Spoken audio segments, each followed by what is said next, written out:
Okay guys, so finally we have Zanie herself, and she is going to begin on the battle with these two different turrets, which will also indicate their range that they will be able to fire at the opponent. So Zanie herself, we cannot view her skill description, however, we know that she is a marksman hero, light bearer hero, with a physical damage dealer and a range of 20. Very similar to Hugin. If we compare her to Hugin, they both have the same range, which is a range of 20. Both the physical damage dealers and both the light bearer heroes. So I wonder if all dwarf heroes are going to be or end up being light bearer heroes. So I'm just going to go for like a team like this, maybe to cycle the abilities of Zanie. And I just want to see what Zanie is capable of doing here. So let's jump into a battle with this team here and see what happens. Yeah, okay.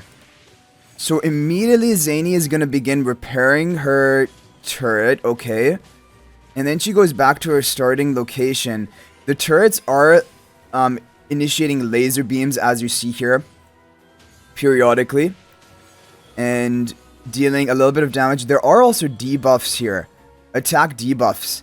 So Zanie herself, she charges up. Okay, actually her ultimate, it seems like it's empowering the turrets, because now the turrets have a red beam underneath them, as you see here, and she also has an attack buff on herself, or maybe that's an attack speed buff.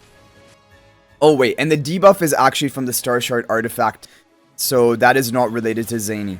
Okay, what we're gonna do now, I'm gonna do only a battle with Zanie, and actually I've already been informed by other players that if you have the two turrets close together, they're actually gonna be empowered, and then they're gonna unleash a continuous laser beam rather than like, you know, firing out lasers periodically. Oh, also at the beginning of the match, she's gonna summon her Robo dog, and the Robo dog is just dealing damage in front of her. And yeah, look at this. This is continuous damage, and it is, though, because the two turrets, they're kind of fused as one, and it's just one of the turret unleashing the damage. And then this is the interesting thing: when Zanie dies, the turrets are gonna remain on the battlefield and continue to deal damage. Yeah, and they're pretty tanky. Honestly, pretty tanky compared to Zanie. Okay, I wanted to see a bit more about the Robo Dog. So let's go ahead and use like a tanky formation. Like we can have Brutus up front and go for Zanie over here. I want to see the range of the Robo Dog. That's what I'm most interested in seeing.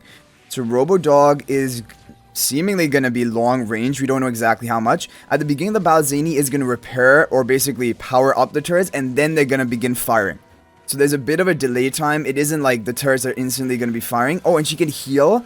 She's giving energy or something to the turret, and she was also healing the turret. Okay, interesting. But now the opponent is outside the range of the Robo Dog and the turrets, and they all remain stationary until the enemy is going to come into the range.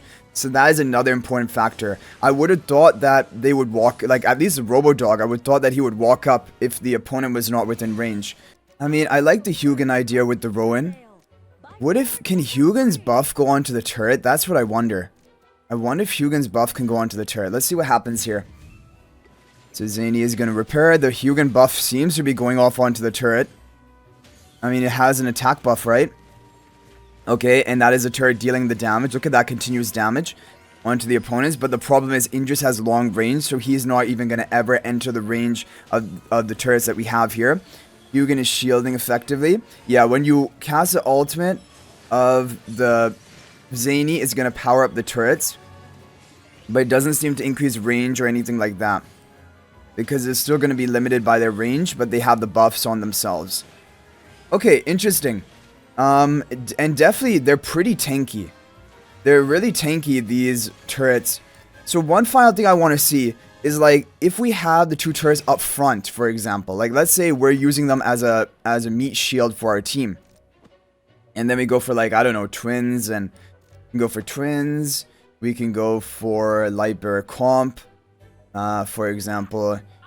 I really like Hugin, honestly, but Rowan and ooh, Sonja can maybe buff up these turrets. Yeah, Sonja can actually buff up the turrets.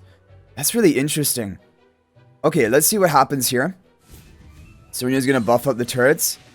They are channeling, so they are powered, basically attacking together with the continuous beam. And in this way, when they're up front, are they actually able to hit the Indris, or are they slightly out of range? Let's see here, because now only that is left. Yeah, they can hit the Indris. Okay, so if you position these turrets right up front, they're going to be able to clear everything. So overall, Zanie's looking really interesting. She basically has 3 different summons, the 2 turrets, as well as her Robo Dog, which all deal damage, but she's more about just supporting them. Like, she initially has to do some sort of mechanic work to get them set up, and then they begin firing at the beginning of the match. If the turrets are close by, they're gonna fire an empowered beam continuously. That seems strong. And if they're up front, they can tank for your team, and also they can reach even the back line, enemy back line. So overall, I'm really interested to see this. The question though will be, will these turrets have any major damage for like Dream Realm? Because if they have high damage output, this could even be potentially a Dream Realm hero. Because, yeah, like it all depends. Does it have true damage? Does it have HP per second damage? Anything like that. But if we're talking about other things like AFK stages, I definitely think that can be used for her in AFK stages. You can just in some stages use her turrets to basically tank for your team, or even deal additional damage. I think there's going to be a lot of applications for AFK stages. And for PvP, also pretty interesting. Having like basically 3 other units on the field along with herself. And if there's any like summoning related content in the future, then she's going to be good for that. So overall, I'm actually a fan of Zanie. When I first saw her in the trailer, I really liked her. I liked the personality that they gave her. Like, I kind of resonated with her. And I think this skill kit is honestly really interesting. I really like it. And it reminds me a bit of Kulu, because Kulu is like also a very tech option for AFK stages. And I'm actually seeing quite a bit of use in Kulu in AFK stages right now. For high deficit pushing. So I think Zanie could also be that. And thankfully, she's just a regular faction hero. So I'm actually really impressed by Zanie. Let me know what your opinions are of her in the comment section down below. If there's anything I missed, feel free to let me know. But I think that is it for the story battle. We basically covered all of her different mechanics. Hopefully this video is helpful. I'm excited for it. We don't know when we're going to get on Raid Up Recruitment. We know that the ordering is going to be Damon.